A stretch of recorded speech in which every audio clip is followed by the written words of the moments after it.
Right now, I'll be sharing with you guys the #1 missed opportunity for fat loss. This is really a shame because on the internet today, we have so much information at the palm of our hands, but people are still overlooking this one basic concept I'm gonna break down in today's episode. So all you guys know, if you guys are following my social media, 26 pounds down in 26 weeks. And it's funny because my posing coach, Adam, who I just brought on the channel, he asked me last time he came over, he said, "Hey, are you starting to get any cravings yet? Because you have been losing a lot of weight." And my answer to that was, I've done it in a very slow and strategic manner. So I'm personally not experiencing cravings yet.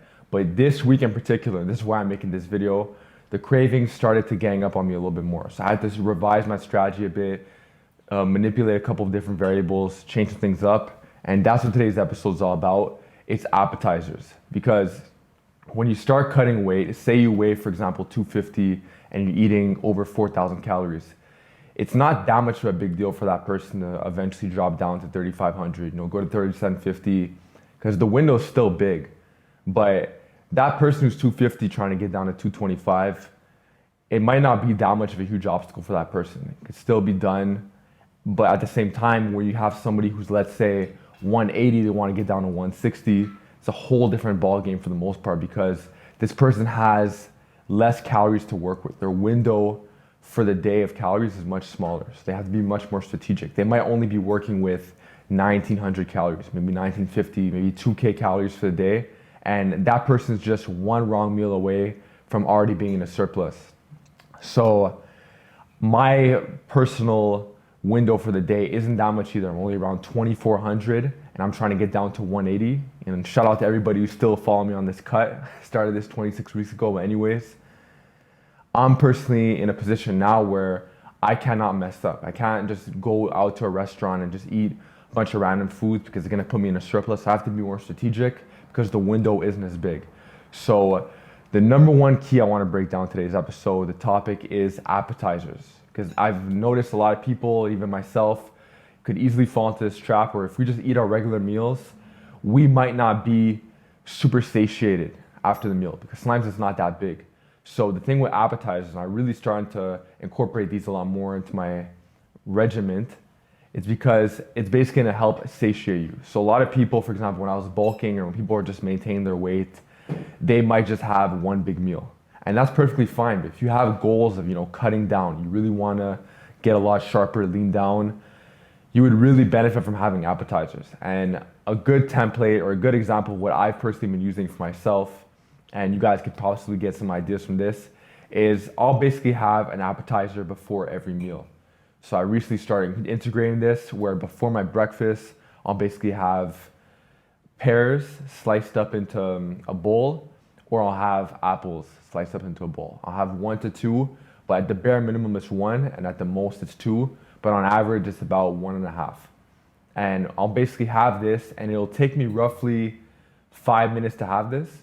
And studies have shown time and time again that it takes 15 to 20 minutes for you to actually start feeling satiated from the meal. This is when your body starts receiving signals from the brain that you're starting to get full, and then you'll probably put the fork down, you'll be good to go. But keep in mind, on a side note, and this is a separate drop altogether, that there's other studies talking about distracted eating, and those satiation signals might not reach you if you're incorporating distracted eating into your lifestyle. So if you're the type of person who's gonna blast music, gonna watch Netflix, you're gonna listen to something loud, and you're not gonna be looking at your meal, and you can't hear yourself chew, you might not be satiated after 20 minutes. It might take you 25, 30 minutes because you're not really focusing on the task at hand. You're not focusing on the food. And you could even try this for yourself. You think if it's a load of BS, try one day, for example, just eat at the table, super quiet, and just listen to yourself chew. Then another day, do the experiment where you're just blasting music, you're just watching a movie loud, and you're gonna notice you might not feel satiated on the other one, on the movie, because you're not really focused on the food. You could actually get a lot more calories in while watching a movie because you're not focused.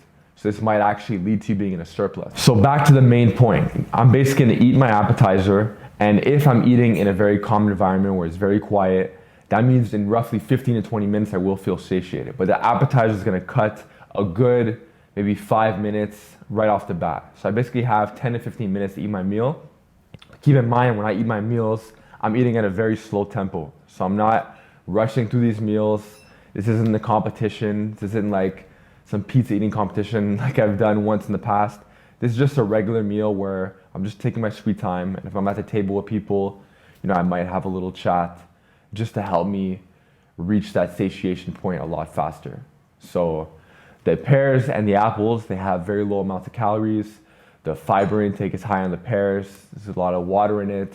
It's very filling to eat those 2 pears. And then I get into my breakfast, which might be, for example, some oatmeal, or I might have some eggs with some fruits, whatever the case is. There's tons of different breakfasts that I have. There's a good 3 or so that I'll swap throughout the week. And then wait a couple hours, maybe I'll have a snack in between, maybe like a protein bar or something. And then once it comes time for lunch, I'll basically have another appetizer before my meal. Keep in mind, these appetizers don't take long to make. Some of them could even be made within my meal prep, which I might even start doing as well.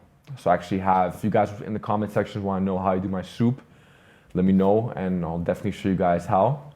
Really good soup. But I'll basically have some soup on my appetizer before my lunchtime. So for example, if I'm having, let's say, a pita, some kind of wrap, like a tuna sandwich, whatever the case is, I'll have the soup first in a pretty decently sized bowl. And this is once again gonna cut time off the window. So I'm gonna feel satiated a lot sooner. And then I might have a snack later on, and I'll just have my supper time. And then when it comes time to supper, I'll basically have a salad right before the meal. So the salad, I can make it on the spot. Sometimes it's pre-made already for the week. But generally speaking, I'll have some types of salad. I only started really making these changes within the last 2 weeks or so. And I was doing it from time to time before, but I'm definitely gonna start doing it more because it just makes it easier for me to stay on track. As far as the salad's concerned, there's tons of different ways, but keep in mind, all these appetizers, what they all have in common, like the commonalities between them, is they're all very low in calories. So these are just some basic tips you guys could start applying right off the bat. And yeah, it's gonna give you more dishes to do. It's gonna take a little bit more time to prepare. At the same time, it's still very key. Now, I wanna give a shout out to Christin Thibodeau. I saw a video where he was talking about a fat loss strategy, and I just had to throw this one in because it's just too good. It's basically tied into what I'm saying, but it's on the shake side. So for example, I actually just started doing this today, this morning, Saturday morning. I just had a protein shake in the morning, right before I even started cooking anything. Had that, and that's already gonna kind of start it's already gonna prep the body that, okay, I'm starting to get the meal in. So my quote unquote 20-minute clock, it might start once I start drinking that shake. And then on top of that, I'm gonna have the pears right after that are sliced. And then I get into the breakfast.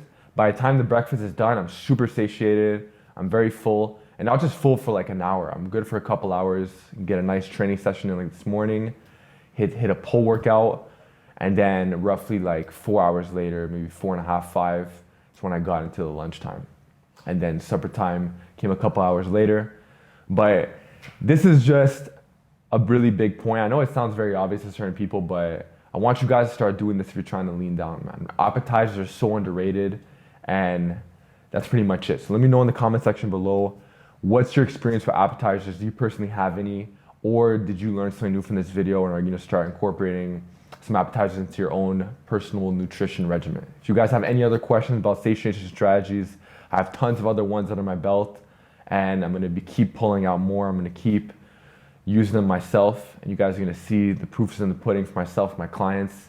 The progress is gonna keep ramping in. So let me know what you guys think in the comment section below. If you guys wanna start working with me, feel free to book a free consult. And with that being said, I'll see you guys next time.